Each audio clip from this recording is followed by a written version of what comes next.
한국교회 성도 여러분, 세계로교회 손현보 목사입니다. 주말을 기점으로 해서 정부는 4단계 거리두기를 시행할 계획이 있고, 서울과 수도권은 4단계로 개성할 가능성이 상당히 높다는 언론 보도가 나오고 있습니다. 그러나 이 4단계에서 우리가 그동안에 늘 지적해 온 것과 마찬가지로 이 4단계에서는 완전히 교회를 통제하고 교회를 탄압하는 내용들이 들어있습니다. 지금까지 정부는 교회에 대해서 한 번도 객관적으로 형평성 있게 이렇게 하지를 않고 다른 타 산업이나 타 업종보다도 더 탄압을 하면서 지금까지 왔습니다. 심지어 종교의 자유라고 하는 것이 헌법에 명시되어 있음에도 불구하고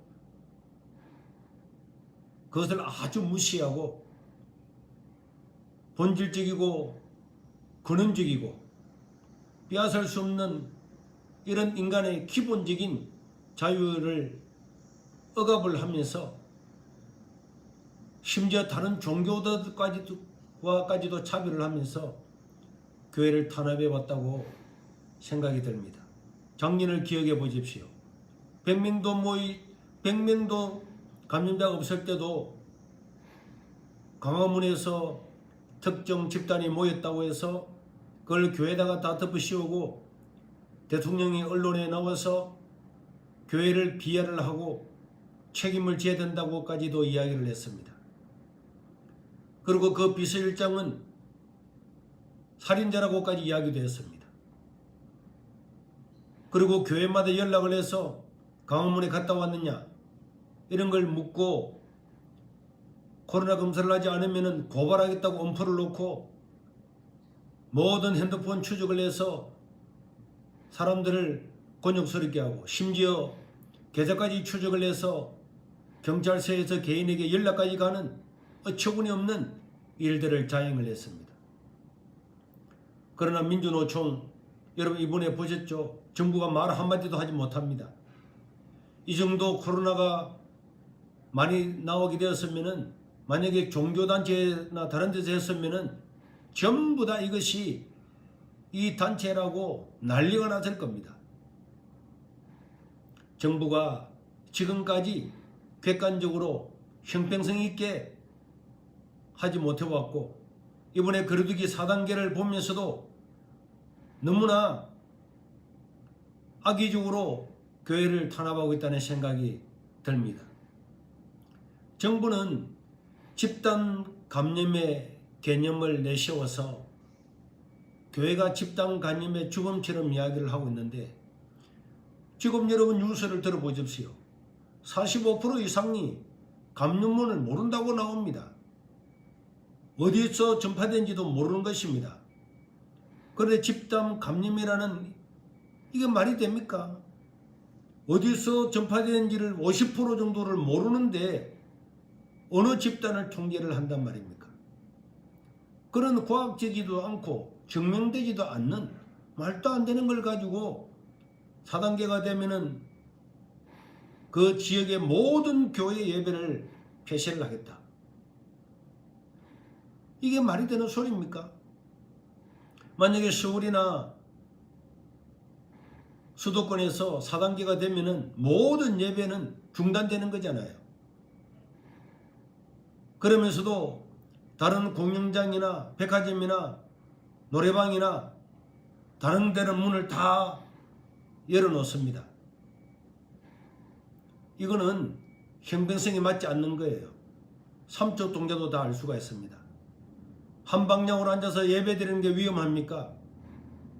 전시회, 박람회, 백화점에 가서 음식 먹고 다 돌아다니는 것도 위험합니까?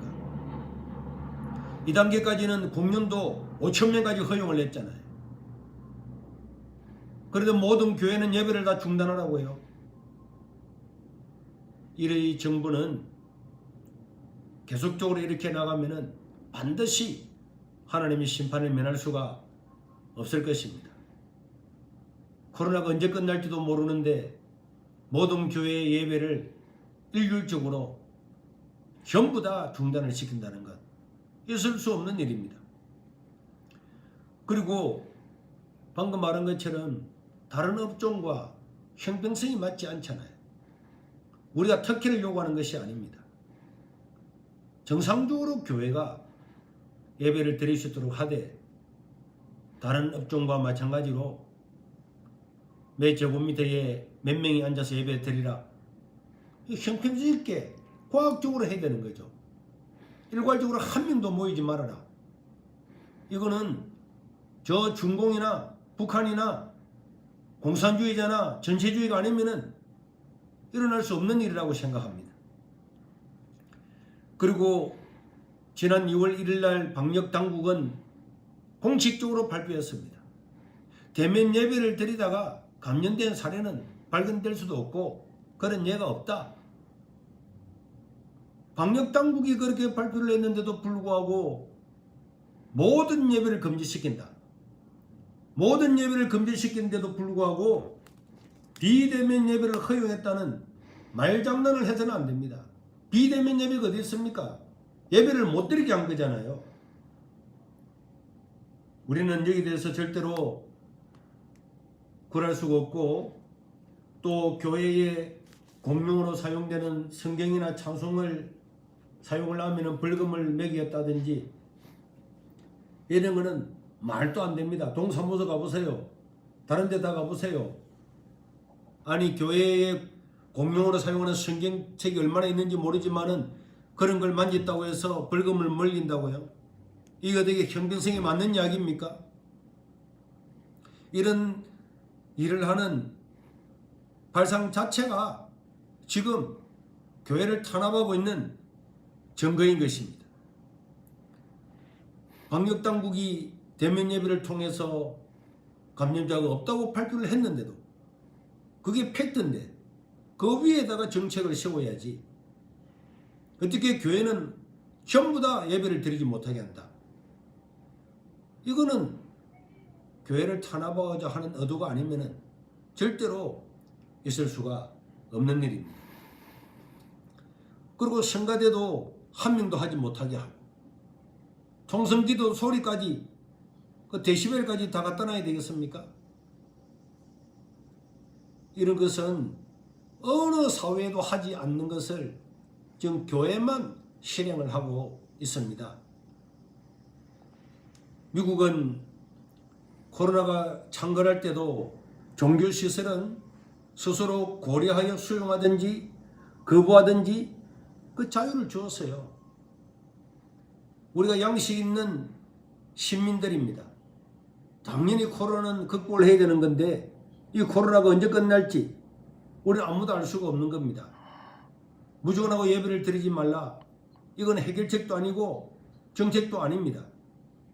지난 2년 동안에 교회는 국가의 정책에 순응하다 보니까 지금 주일학교가 있습니까? 학생회가 있습니까? 우리 다음 세대는 완전히 신앙의 질병을 맞이하게 되었습니다. 우리는 방역을 철저히 하면서도 정부의 명령이라고 해서 헌법도 아니고 법령을 가지고 남발을 하면서 형평성도 맞지 않고 객관적이지도 않고 과학적이지도 않는 이런 곳에 순응할 수가 없습니다. 당연히 교회도 그리스도교를 하면서 하나님께 예배를 드려야 되는 거고 사회의 형평성에 맞도록 사회보다도 더 특혜를 달라고 하는 것이 아니라 최소한 차별을 두서는 안 될 것입니다. 코로나가 언제 끝날지도 모르는데 우리가 여기서 정부의 남발되는 명령에 따라서 움직이다 보면은 교회는 고사하고 말 것입니다.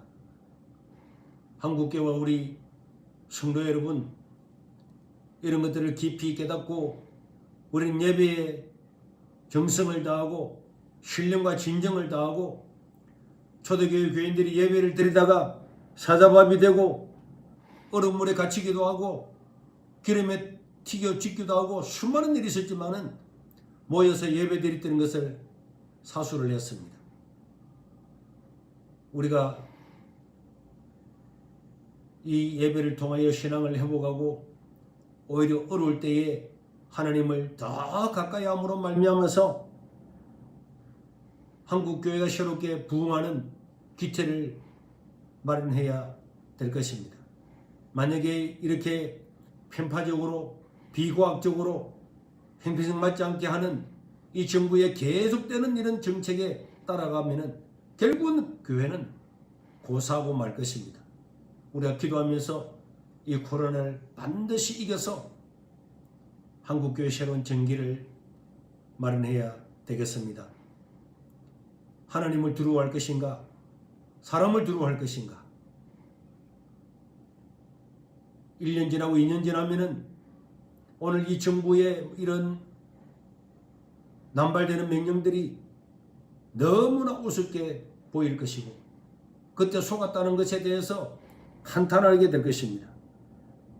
우리는 우리 세대와 다음 세대를 위해서라도 신앙을 지키기 위해서라도 예배에 목숨을 걸고 나가는 모든 성도들이 될 수 있기를 바랍니다.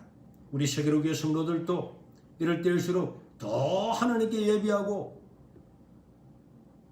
모여서 기도하고 어려운 사람들을 돌보고 하나님의 사랑을 실천함으로 우리 모두가 신앙의 승리자가 될 수 있기를 바랍니다.